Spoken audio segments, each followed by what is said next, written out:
Welcome to my channel. कैसे हैं आप लोग? उम्मीद करता हूँ आप लोग अच्छे होंगे। चलिए शुरू करते हैं आज का एक नया वीडियो। तो आज की इस वीडियो में हम आपको जो है ना एक इंस्टॉलेशन प्रोसेस बताने वाले हैं चिल वाटर हाई वाल यूनिट के लिए। तो उससे पहले एक छोटा सा अनाउंसमेंट है जो मैं आपके साथ में शेयर करना चाहता हूँ। हमारी कंपनी में एक रिक्वायरमेंट है प्रोजेक्ट मैनेजर के लिए भी और एक रिक्वायरमेंट है प्रोजेक्ट इंजीनियर के लिए भी। तो जो भी इंटरेस्टेड है तो वो आप जो है ना हमारे कमेंट सेक्शन में जाके कमेंट्स लिख सकते हैं। तो कुछ एलिजिबिलिटी क्राइटेरिया है, मैं वो आपको बता देना चाहता हूँ। तो आपके स्क्रीन पे जो है ना एक यहाँ पे आपको हमारे स्क्रीन पे इसके एयरकॉन प्राइवेट लिमिटेड ये कंपनी का नाम है। इस कंपनी के लिए 2 पोजीशन अभी खाली है, एक प्रोजेक्ट मैनेजर और एक जो है ना प्रोजेक्ट इंजीनियर के लिए अभी रिक्वायरमेंट चल रहा है। तो जो भी इंटरेस्टेड है वो आप अपना CV जो है ड्रॉप कर सकते हैं। मैं आपको अपना ईमेल ID दे दूँगा अगर आप कमेंट्स सेक्शन में जाकर के लिखेंगे तो। कुछ एलिजिबिलिटी क्राइटेरिया है वो मैं आपको बता देता हूँ। प्रोजेक्ट मैनेजर के लिए 6 से 10 साल का एक्सपीरियंस चाहिए और प्रोजेक्ट इंजीनियर के लिए 1 से 3 साल का एक्सपीरियंस चाहिए। सेम फील्ड में होना चाहिए। HVAC आपको अगर हीटिंग वेंटिलेशन एयर कंडीशनिंग में आपका अगर एक्सपीरियंस है तो आप जो है ना अप्लाई कर सकते हैं। डेफिनेटली मैं आपका CV अरेंज करके और आपको इंटरव्यू के लिए लोकेशन आपको मैं अपडेट कर देता हूँ। ये जो लोकेशन है ये बेंगलोर एंड दिल्ली, बेंगलोर और दिल्ली लोकेशन के लिए अभी हमारी कंपनी में रिक्वायरमेंट चल रहा है। तो आप अगर इंटरेस्टेड है तो आप कमेंट्स लिखें। डेफिनेटली मैं आपका CV अरेंज करके जो है ना हम इंटरव्यू के लिए आपको कॉल करेंगे। तो चलिए बिना देर करते हुए स्टार्ट करते हैं आज का टॉपिक। तो आपको स्क्रीन पे दिख रहा होगा इंस्टॉलेशन प्रोसीजर। हाई वाल यूनिट के लिए इंस्टॉलेशन का प्रोसेस हम बताने वाले हैं। हाई वाल नॉर्मल वाला हाई वाल नहीं है जो हम स्प्लिट AC घर पे देखते हैं, वो उस स्टेप में उसके बारे में हम बात नहीं करेंगे। हम बात करेंगे चिल वाटर से कनेक्टेड हाई वाल यूनिट का इंस्टॉलेशन कैसे करें। क्योंकि प्रोजेक्ट में अक्सर जो है ना मैं देखता हूँ कि गलतियाँ करते हैं साइट पे और उसके वजह से जो है ना आपका नाम ख़राब होता है और जो है क्वालिटी अक्सर प्रॉब्लम रहता है। क्योंकि इसमें कॉपर पाइप कनेक्टेड नहीं होता है। कॉपर पाइप बहुत फ्लेक्सिबल होता है MS पाइप से, तो उस कॉपर पाइप को आप अपने अकॉर्डिंग मूव करके लेके जा सकते हैं तो फिनिशिंग आ जाता है। और उसमें गैस होता है तो लीकेज भी जब होगा तो आपको मालूम चलेगा नहीं, कहीं पे कोई प्रॉब्लम नहीं आएगा। बट अगर आप चिल वाटर से कनेक्ट करते हैं तो चिल वाटर MS पाइप से कनेक्ट करेंगे तो MS पाइप हार्ड होता है, उसको मूव करना, उसको कहीं बेंड करके लेके जाना कम स्पेस में बहुत टफ हो जाता है और देखने में भी अच्छा नहीं दिखता है। तो इसे सारी चीज़ से बचने के लिए जो है ना हम आपको ये इंस्टॉलेशन प्रोसेस बताएंगे। तो क्या क्या गलतियाँ होते हैं और उसका जो रिजल्ट क्या होता है ये देख रहा होगा, आपको स्क्रीन पे दिख रहा होगा। वाटर लीकेज का अक्सर प्रॉब्लम आ जाता है। चिल वाटर यूनिट जब आप इंस्टॉल करेंगे तो वाटर प्रॉब्लम आएगा। इस तरीके से आपका जो है ना ये वाल कितना गंदा दिखेगा यहाँ पे अगर पानी लीक होगा तो किसी भी एरिया में। दूसरा जो है इशू आएगा कूलिंग का इशू आएगा। अगर सही तरीके से इंस्टॉलेशन नहीं करेंगे तो कूलिंग का इशू जो है ना आना ही है। डेफिनेटली आपको बार बार प्रॉब्लम करेगा, प्रॉपर कूलिंग नहीं होगा। तीसरा जो है वो लुक और फिनिशिंग का इशू आएगा, क्योंकि इसमें हार्ड पाइप होता है MS का, वेल्डिंग के साथ में इसको कनेक्ट करना पड़ता है जॉइंट को। तो ये क्या है ना कि आपको लुक में भी प्रॉब्लम करेगा, अच्छा नहीं दिखेगा। तो ये सारा 3 प्रॉब्लम को सॉल्व करने के लिए आप इंस्टॉलेशन अगर अच्छे से करेंगे तो डेफिनेटली ये प्रॉब्लम सॉल्व हो जाएगा। चिल वाटर हाई वाल यूनिट कुछ इस तरीके से दिखता है। जो नॉर्मल आपके घर में हम लोग गैस से चलने वाला जो स्प्लिट यूनिट कनेक्ट करते हैं सेम वैसा ही दिखेगा आपको चिल वाटर यूनिट। और इसके साथ में जो और भी इक्विपमेंट हम कनेक्ट करते हैं तो वो पहला नंबर में बॉल विथ स्टैंडर्ड, ये कुछ इस तरीके से के पार्ट्स होता है वो MS पाइप से कनेक्ट करते हैं। दूसरा नंबर में दूसरा एक और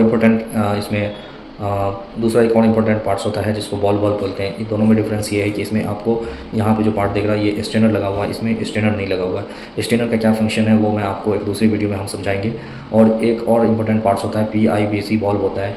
ये PIBC बॉल्ब भी इसमें एक कनेक्ट होता है और PIBC बॉल्ब से रिमोट या थर्मोस्टेट इसको बोल सकते हैं, ये कनेक्ट होता है। तो ये आपको चिल वाटर हाई वाल इंस्टॉलेशन करने के लिए आपको जो है ना ये सारी चीज़ों की ज़रूरत पड़ेगा। फिर एक ब्रीफ में मैं आपको बता दें सारा फिटिंग का आप जो है ना अरेंजमेंट करें, वहाँ पे इंस्टॉल करेंगे तो आपको क्या होगा कि गंदा नहीं दिखेगा, प्रॉपर और क्लीन दिखेगा और लुक वाइज में ये बहुत अच्छा दिखेगा।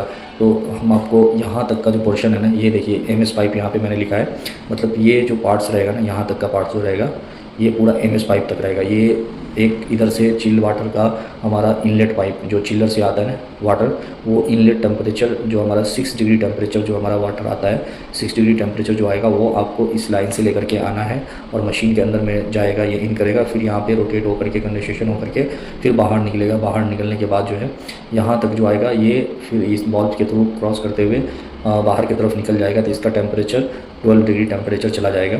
12 डिग्री टेम्परेचर चला जाएगा। तो अब देखिए ये यहाँ तक एमएस पाइप रहेगा और एमएस पाइप के बाद यहाँ से जो है ना आप कॉपर पाइप इंस्टॉल करेंगे, क्योंकि आपको पता है कि कॉपर पाइप को बहुत आसानी से हम बेंड कर सकते हैं और उसको जो है हम जिस भी शेप में जिधर भी हम बेंड करना चाहेंगे इजीली बेंड हो जाएगा, उसमें वेल्डिंग का इश्यूज़ नहीं होते हैं, बहुत आसानी से वो ब्रेजिंग हो जाता है। तो यहाँ पे जो है ना हमने कॉपर पाइप का कनेक्शन किया। ये बॉल वॉल विथ स्टिनर लगाने के बाद जो है एक यहाँ पे फ्लेयर नट, जैसे नॉर्मल स्प्लिट यूनिट में आप जो है एक फ्लेयर नट्स के साथ में कॉपर पाइप को कनेक्ट करते हैं, सेम फ्लेयर नट का यहाँ पे प्रोविज़न आपका बॉल वॉल में रहेगा और मशीन में भी फ्लेयर नट रहेगा। आप कॉपर पाइप का फ्लेयरिंग करके उसके साथ में आप प्रॉपर टेफ्लॉन से टाइट कर दीजिएगा, तो ये प्रॉपर एक सर्किट बन जाएगा। सेकंड यहाँ पे आइए, यहाँ पे भी आप पीआईवीसी बॉल में एक फ्लेयर नट लगा के कॉपर पाइप से कनेक्ट करके इसको आप हाई वाल से फ्लेयर नट्स के थ्रू कनेक्ट कर देंगे, तो ये पूरा कॉपर पाइप से कनेक्ट हो जाएगा। तो आपका रूम से बाहर तक का पूरा कॉपर पाइप हो गया। अब जो है बॉल और पीआईवीसी बॉल जो है ना इसको आप कनेक्ट करेंगे एमएस पाइप में थ्रेड सिस्टम होगा, थ्रेड सिस्टम से आप जो है ना इसको कनेक्ट कर देंगे, फिर उसको चिलर लाइन से आप कनेक्ट कर देंगे। तो जब वाटर हमारा स्टिनर के थ्रू जो है ना मशीन में आएगा और फिर पीआईवीसी बॉल में आएगा, तो पीआईवीसी बॉल में आप देख रहे होंगे यहाँ पे हम एक जो है ना थर्मोस्टेट या रिमोट बोल सकते हैं आप इसको, रिमोट को कनेक्ट किया गया है। थर्मोस्टेट आपको रूम के अंदर इंस्टॉल करना पड़ेगा, क्योंकि रूम में जो टेम्परेचर है वो टेम्परेचर ये सेंस करेगा और सेंस करने के बाद जो है यहाँ पे ये वॉल्व्स जो है ना, ये वॉल्व्स को ये एक्चुअली में एक तरीक़े से मोटर है इसके अंदर में, ये मोटर को ये सिग्नल यहाँ से जाएगा कि आप जो है इस वॉल्व को कितना परसेंटेज ओपन करना है। जितना टेम्परेचर, जैसे सपोज हमने रूम का टेम्परेचर 24 डिग्री टेम्परेचर हमने सेट कर दिया और जैसे ही 24 टेम्परेचर इस रूम में कूलिंग हो गया तो ये सिग्नल इसको देगा कि 24 टेम्परेचर हो गया, इसको क्लोज़ कर दो। तो ये यहाँ पे क्लोज़ कर देगा, तो क्या होगा कि सर्किट स्टॉप हो जाएगा। यहाँ से कूलिंग वाटर आएगा इक्विपमेंट के अंदर में, बट यहाँ से ये पास नहीं होगा, जिसकी वजह से यहाँ पे आपको कूलिंग मेंटेन हो जाएगा 24 डिग्री टेम्परेचर से। अब हमारा नीचे इस रूम का टेम्परेचर नहीं जाएगा, यहीं पे स्टॉप हो जाएगा। फिर जैसे ही 24 डिग्री टेम्परेचर से इंक्रीज करेगा तो ऑटोमेटिक ये इसका मोटराइज वॉल्व इसको ओपन कर देगा, कुछ परसेंटेज ओपन करेगा, फिर वाटर का फ्लो स्टार्ट हो जाएगा, फिर यहाँ पे प्रोसेस पूरा कूलिंग का स्टार्ट हो जाएगा। होप आपको ये सब इंस्टॉलेशन प्रोसेस और इसका फंक्शन समझ में आ गया होगा।